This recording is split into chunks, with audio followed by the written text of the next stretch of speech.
Jamar, thanks for jumping on. Thank you. Thank Thanks for you. that. You're a realtor. You help families in Michigan buy and sell homes smoothly. Yeah, I try, man. I think it is one of the biggest purchases people will make in their lives. So I think having the education behind it and having somebody who's truly professional and truly cares for your interest is a huge thing, especially because you don't want this experience to be a bad one. Exactly. So, how'd you get into it? Man, so during COVID, I've been a realtor for 4 years now. Time flies, but during COVID, I was in healthcare field, so I was at the hospital, and I just kind of didn't like the direction everything was going. I didn't like waking up for the 9 to 5, which there's nothing wrong with it, but it was just so repetitive and so redundant that I wanted something different. I knew I could do something better. I knew I could use my time better.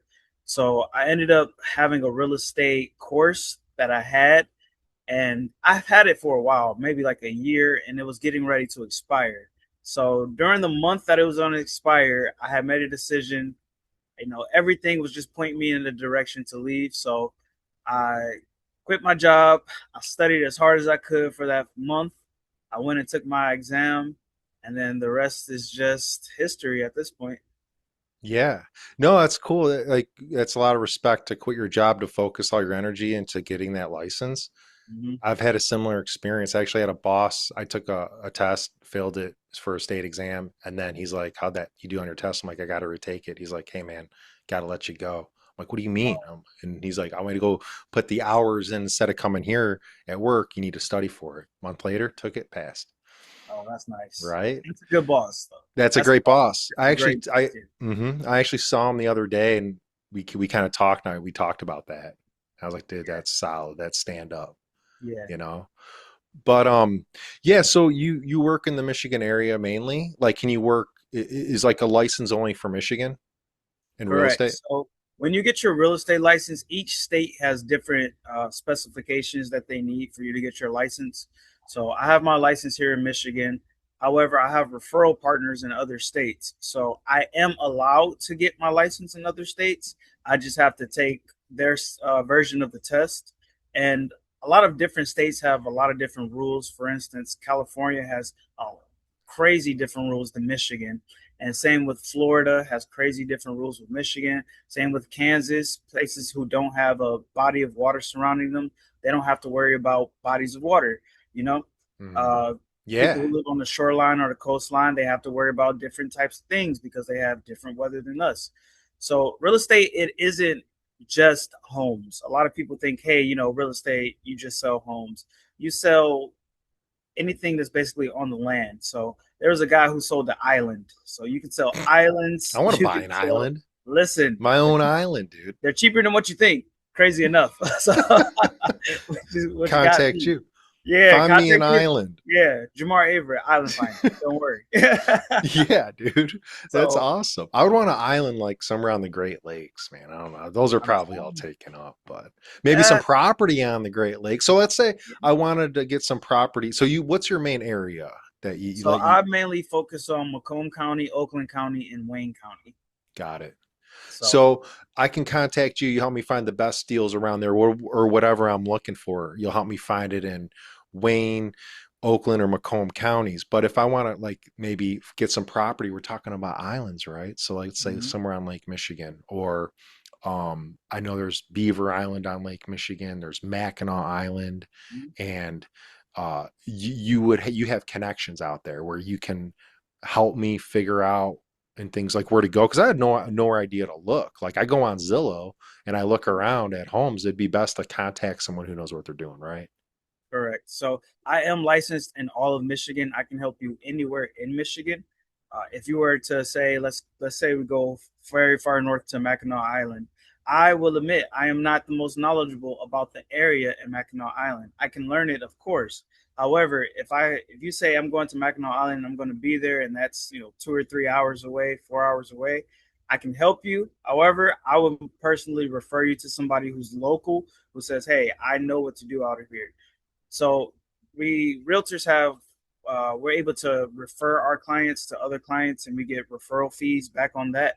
So I would say, hey, I have this amazing guy, Jeff. He's looking for a island out here. He's going to be in this area.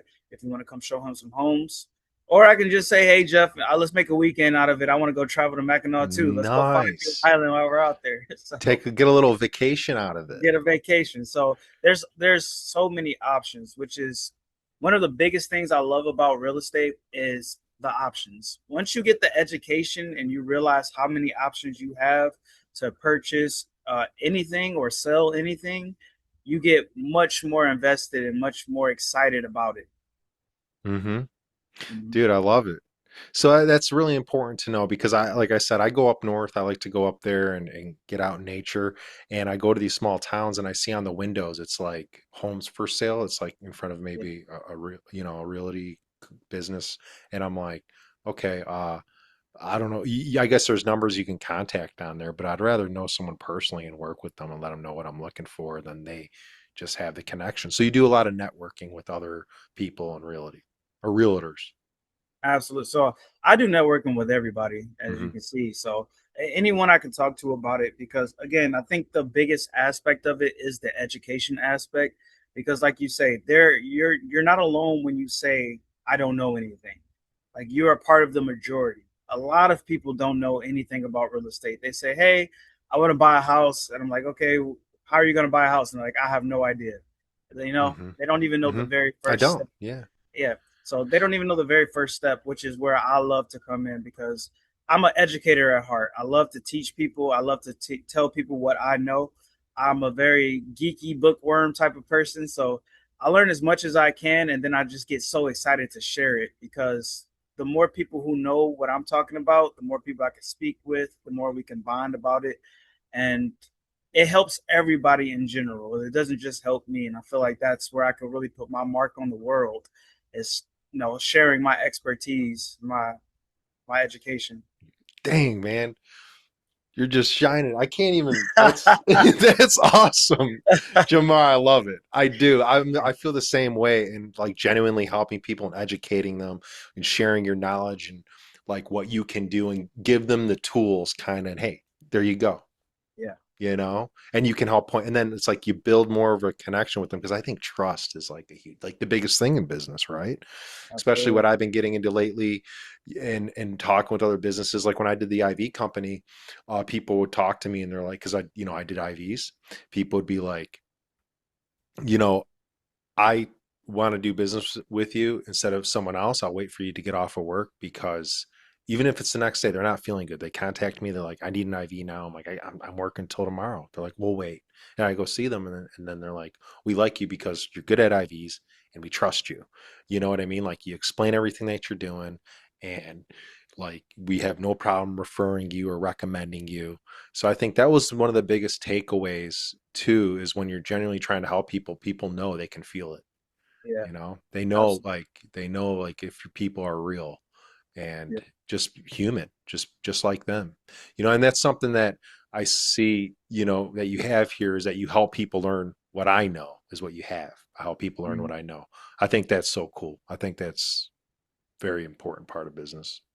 Absolutely. And I think, just like you said, the trust is the biggest aspect of it.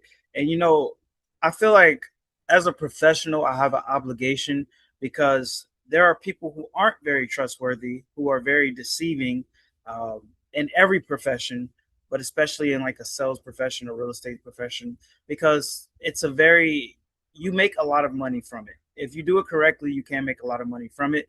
But how you make that money is where the ethical part comes in.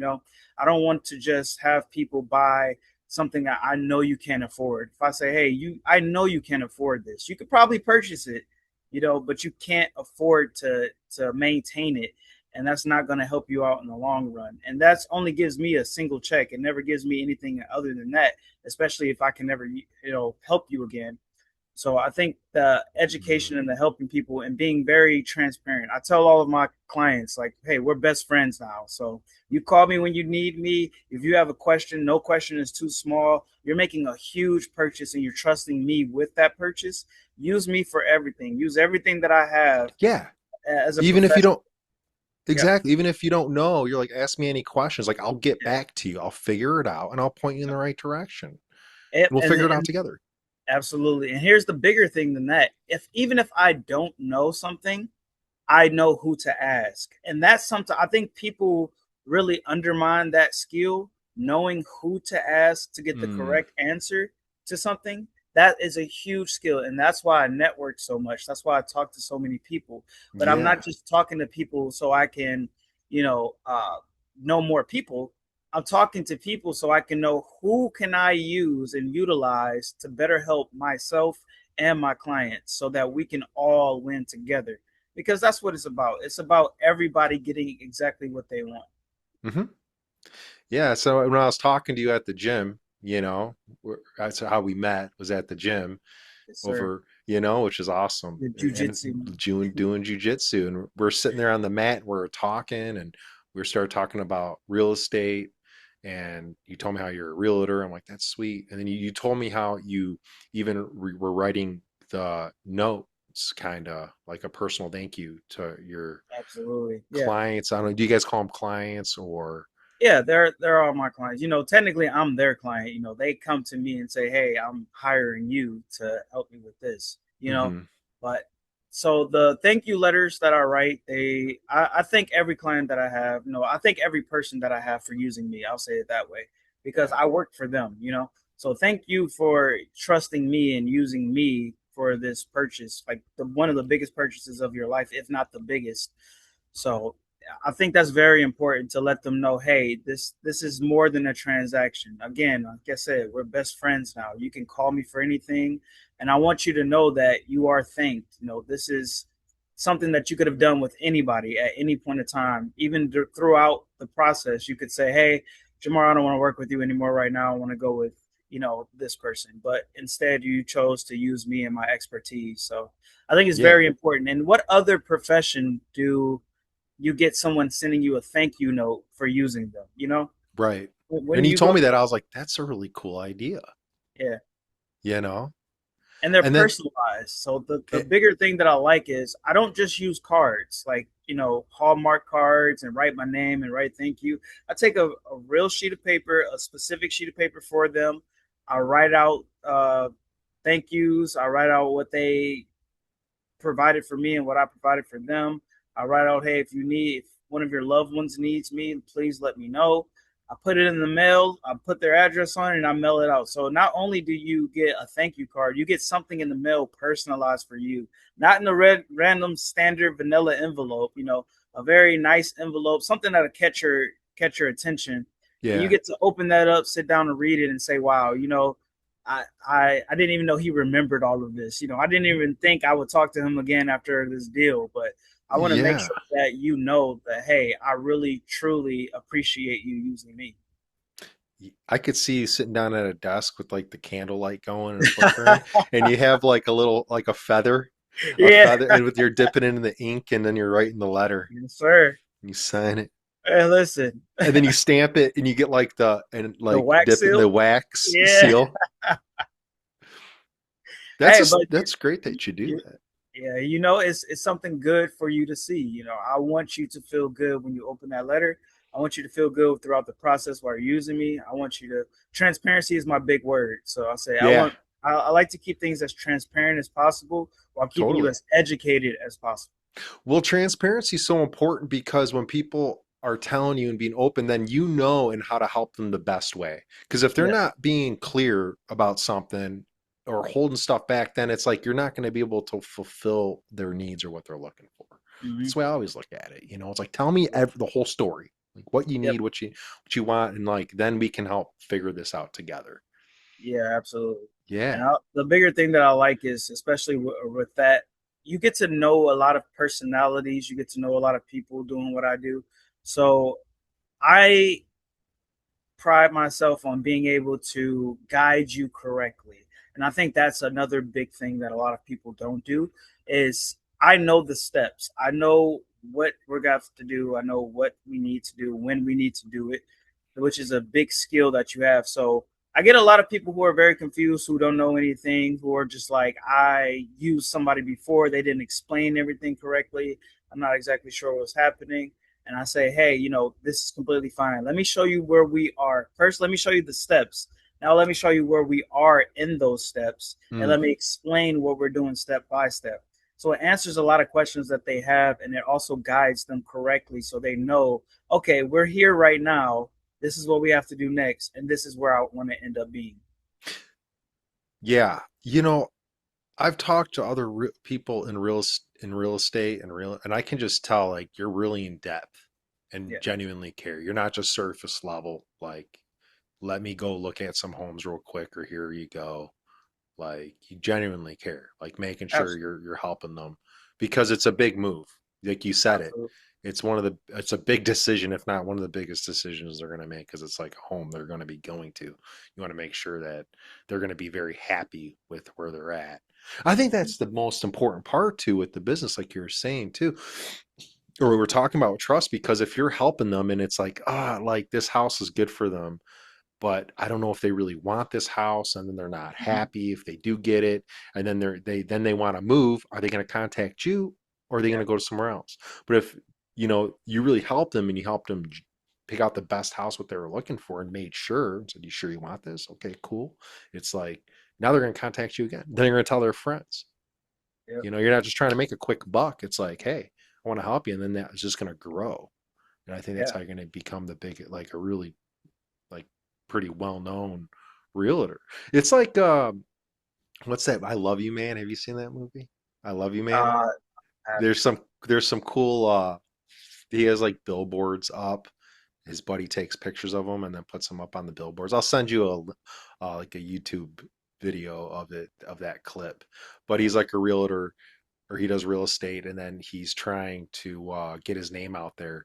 So his buddy uh, takes some money and put makes these funny uh like billboards of them, and he wants them taken down because he just like thinks it's like kind of embarrassing what it is. mm, So after a couple of days they get it down, but he starts getting bombarded with all these calls, and he ends up making some good deals and stuff, so it worked out.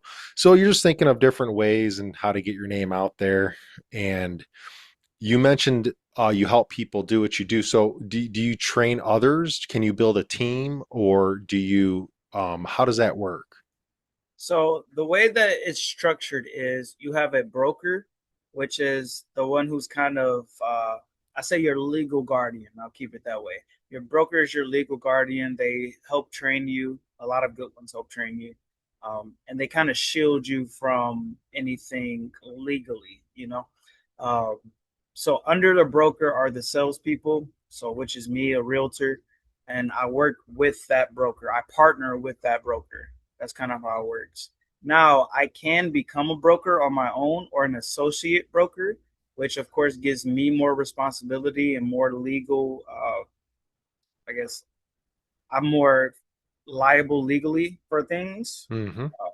However, you can also just remain a salesperson and remain under a broker. So that's Okay. kind of how it Do works.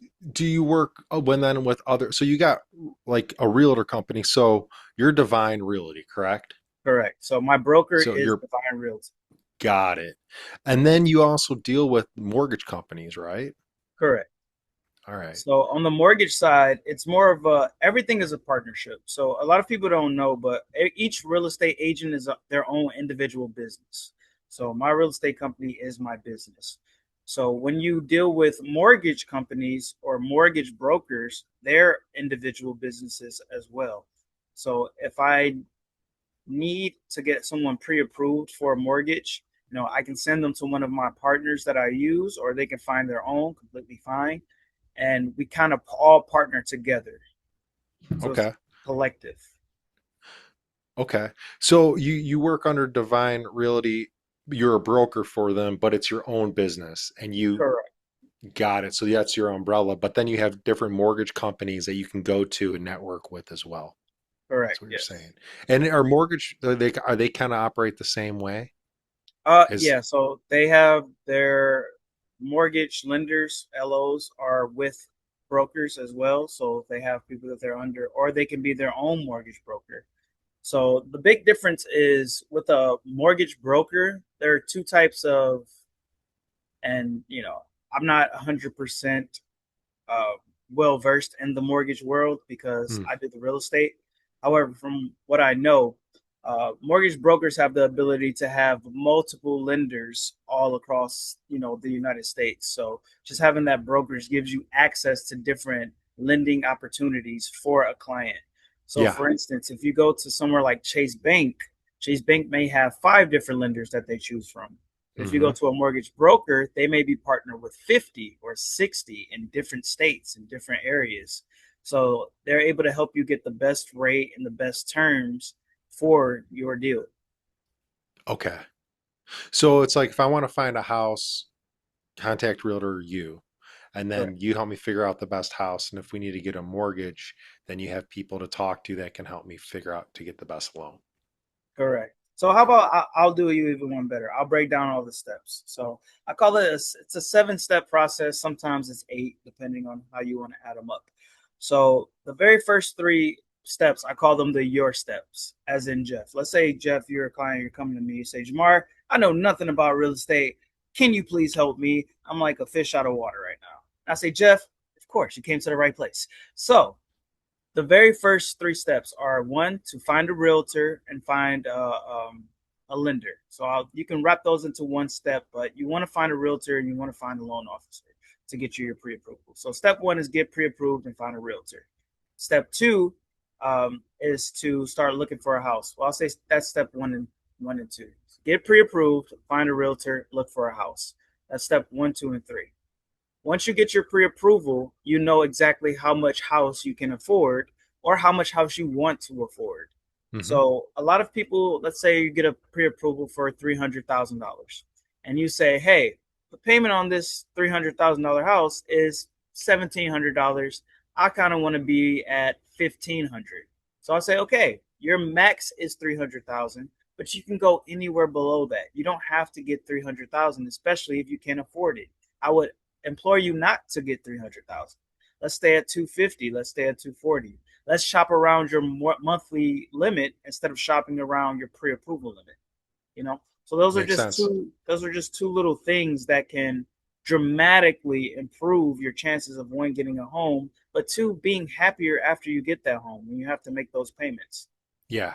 So then you get to step 3, which is the most fun, step for a lot of people, the IGTV step, where you get to go look at houses and you say, hey, I'm going to fall in love. It's very exciting. You get to go look like, hey, I can picture myself living here. That's all the fun. So those Yeah. 3 steps are your pace steps, because those go at your pace. You find the realtor on your own, you find the lender on your own, you get pre-approved on your own, and you find the house, right? Yep. Then you get to the my pace steps, and I go pretty fast with my pace. So after you find a home, it's putting in that offer. So step 4 is putting in your offer. Once you put in your offer, 3 things can happen. You can either get accepted, rejected, or we have to renegotiate. So a lot of people think, hey, this house is 300,000. I have to offer them 300,000. No, you don't. That's where you get the negotiation in. You say, hey, I want to offer them this much with these terms and these conditions, and then you give it to them. So if they reject it, that just means, hey, we just have to rework our offer. We can send them another one in. That's completely fine. If they negotiate, then that means they accepted most of what we said, but a couple things they wanted to change and wanted to figure out. Or we can get to the best step out of all of them. They accept it, where they took all of our terms. They said, hey, we like what you wrote. We'll take it, and we can go from there. So Hmm. that's step 4, is putting in that offer.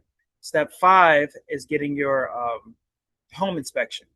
So Yep. home inspections are not required, but I will not let any of my clients, unless you're a contractor or you're a super handyman and you know exactly what you're getting yourself into, every single client of mine has to get a home inspection. And that's because you never know what's on the underskirts of that house. Like, Yeah. we walk through, we can see things, but a home inspector really gets into the nook and cranny and says, hey, this foundation is really bad, or this roof's going to need to get fixed, Or the or this is drain. crumbling. Yep, the drains, super big one. Or this drain needs to be fixed. Jeff, you know a little something, man. You're not completely new to this. So see.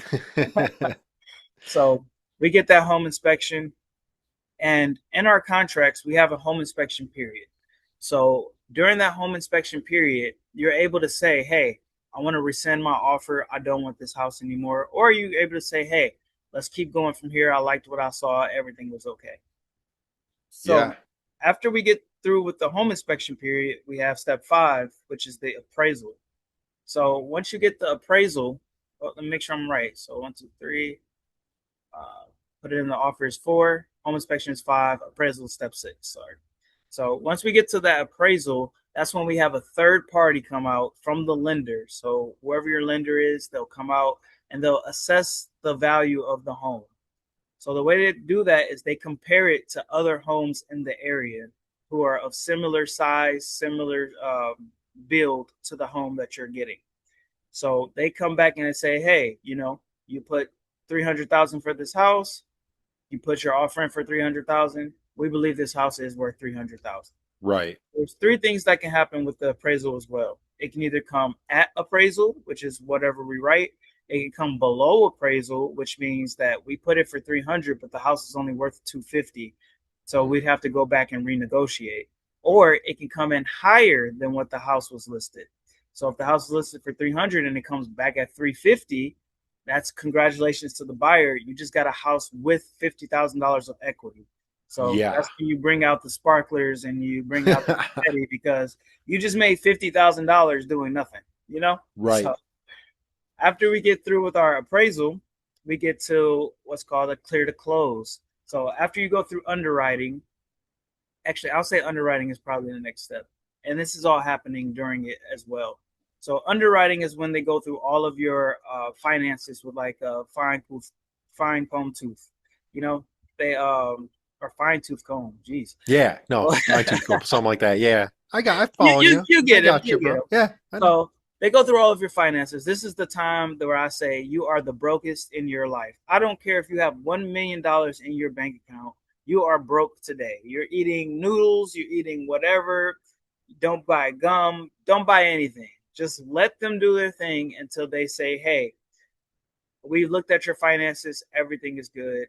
Please don't go buy a car." That's one of the crazy enough. That's one of the biggest things people love to buy when they buy a house. They say, "Let me go get a car." And say, don't. A car will stop you from getting a house, but a house won't stop you from getting a car. Just wait a couple days. So once they go through your finances and they say, hey, everything is cool, fine, dandy, you're all good, you're clear, we get what's called a clear to close. Clear to close means everything is done. We can set up the time to go schedule and get your keys. We can set up the time for the meeting and sign all of your paperwork, and then you can go and get your home. Yeah. It's a long process. I didn't realize all those steps. You're right, though. I kind of remember there's some steps involved, and it kind of goes in order like that. So Yeah. it's like, all right, and then Yep. So the whole finally. process itself, it takes you can get some really, really, really fast lenders and they can do it in about 13 days, that whole Mm, process, that whole step. Or the more likely is like 21 to 30 days is kind of the sweet spot where I say. So within the 21 to 30 days, the biggest bulk of that is the underwriting step. The underwriting step can take up to 7 days, 7 to 14 if they're super slow.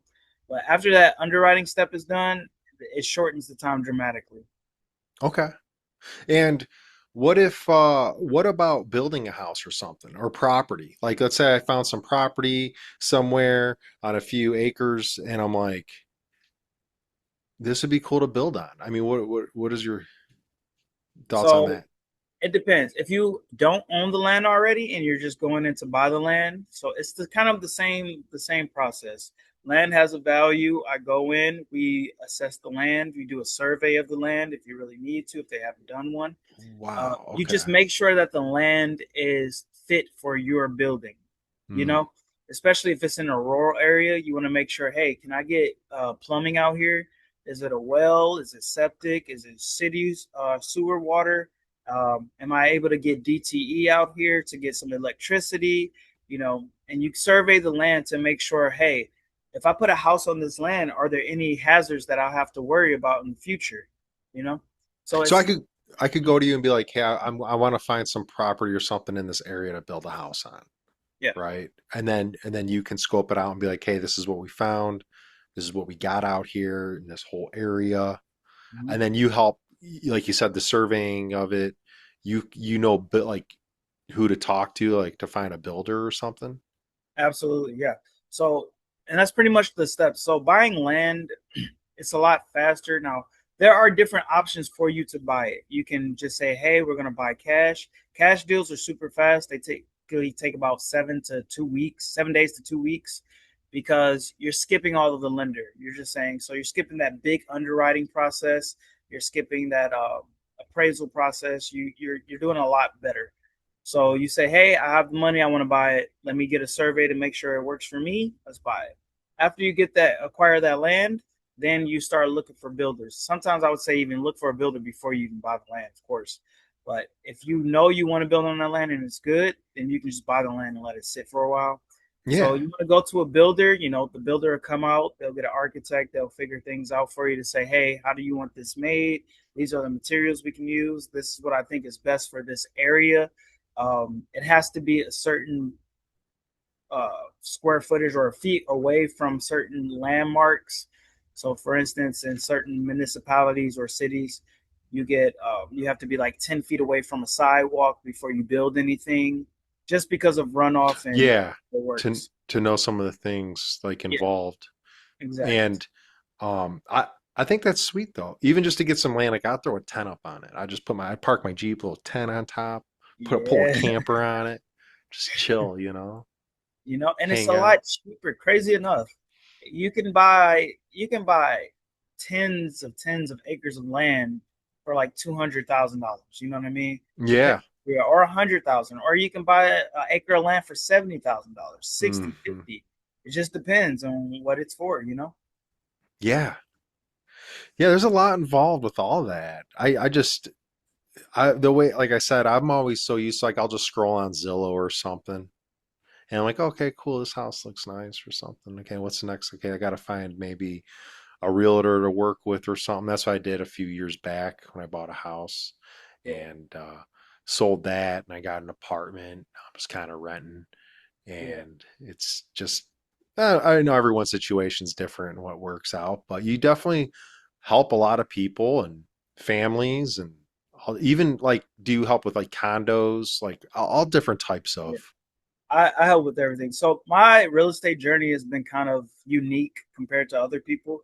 So when I first started, my very first year, I had a few deals and they were all completely different. So I had a condo, I had a townhome, I had a renter who got an apartment because it can help with those, a renter who got a house, I help with those, um, actual homes. And every single deal that I had was completely different. I actually had a guy who was looking for an island. That's how I know you can buy them. So, and that was all in my first year. So I had the wildest first year that I can have, but that first year helped me so much to understand how every single deal is different. For one, every person is different, every need is different, and it helped me learn more because I understood, like, okay, I need to brush up on a lot of different things because it's not all general. Some of the knowledge that you need is very detailed and specific for whichever house you're getting. Mm-hmm. Makes sense. um what was I gonna say? Yeah, it's just like I was saying, it seems to be a lot involved and all that stuff. What was I gonna say? I forgot. We have to edit all this clip out right here. It happens. I tell people, if you think all I did was open the door, I did a great job as a realtor. Because Mm, if you don't know all of the bad things that were happening during the process, I feel like I did a great job. I've had clients where, things were going wrong. And again, I'm very transparent. So I would let them know certain things like, hey, I'm working on something for you. So it might not be going as fast as you expect. We might not have as many updates as you expect, but I am working for you in the background. And they would say, Jamar, you know what? I trust you. I'm sitting back on the beach right now. I'm not worried whatsoever because they right. know that I care enough and I'm going to take care of you to have your best interest at heart. Mm-hmm. And a lot of people, they don't believe that they need realtors. They say, again, all you're doing is opening the door. But you have to remember, like, I am someone who's representing you with the knowledge that I have. It's the same as, with a lawyer if you're going to court. You wouldn't go to court and say, No, all you do is argue my case. Like, yes, that's exactly what I do. I argue your case to the best of my abilities to make sure that you win. You don't Mm-hmm. go to a doctor, all you're doing is diagnosing me. Yes, I use the knowledge that I have to diagnose you. And in that Right. same aspect, I tell people, even if you're not ready to buy a house right now, still reach out to a realtor. Figure out what you need to do, because you don't find a doctor when you get sick. You have a doctor and then you get sick and you go to that doctor. Mm-hmm. It's better to I have all of your ducks in a row first. I agree. Like having in your connections, and especially with real estate, you got to Mm-hmm. know people, and it's just so like everyone how they have different knowledge of things, right? So it's like, oh, I got someone I can go talk to about real estate, figure Yeah. out the process, Mm-hmm. and the knowledge that you have, and the knowledge that you obtained, and working through over the years with people, is valuable. A lot of Yeah. people they don't experience. Like I didn't really know anything much about real estate except I kind of just well, I want to get a house, find a realtor, and let them kind of take it from there. And they do all the behind the scenes work, like all those steps. They just kind of tell me. I don't think of the steps. They're just okay. We got this to do next and this to do. And I'm like, okay, cool. I just show up, look at the house, and then here's the paperwork and type of thing. Because I'm like, hey, this guy knows what he's doing. Just going to go with it. I don't really understand the process of it. you know. Absolutely. But So, that's why I had you on, yeah, just to kind of talk a appreciate little bit it. about real estate and hang out, share your knowledge with us. That's what I'm here for, man. Very transparent. We're best friends, Jeff. That's what it Yeah, we're is. chilling, dude. Exactly. Well, I think that's the way to do it too. You gotta make best friends with people and Yeah, build man. relationships with them. Like at the Absolutely. gym, it's like who else? There's a couple other people that do different things, and it's like you talk to them. You got Mm-hmm. to do with the food truck now. I'm like, that's super cool. Yeah, Different belts in jujitsu, and then Josh and Sel with what they're working on, and then you and everyone's just awesome. Meeting different people and their backgrounds and the knowledge that they can share with us. and you never know, man. You never know who knows what or who you're even interacting with. People are a lot Totally. more interesting than other people give them credit for. You know, Yeah. like Oh yeah. I even know. you know what I mean? Having this I love the setup, man. You got the Thanks. grass back there Yeah. looking Like nice. yeah. Well, thanks for reminding me. I got to water it, man. You got nice stuff, man. But even this, and you never understand how great your life can be just by talking to somebody, figuring out Yeah. what they know. You know what I mean? Yeah. For It's a sure. great benefit. I think we live in an age now where people start taking what we have for granted. They take Mhm. interpersonal connection for granted, for sure, especially because Yeah. of social media. Social media, You know, phones. they Everyone's on their phone. Yeah, it's very Yeah. surface level. But when you get to know Mhm. people and you get to talk to people, you're like, man, that's pretty interesting. Like, you're an interesting person. Yeah, just know them because you don't know who they might know and something like Hmm. that, point you in the right direction, things like that. If someone talks to me about real estate, I'm like, I got a guy. Check out this Yeah, podcast. You know what I yeah, mean? I know Jamar personally. Go to the gym. Cool dude, you yeah. know? Absolutely, man. Jamar, thank you, sir, for jumping on. Sir, thank you for having me, Jeff.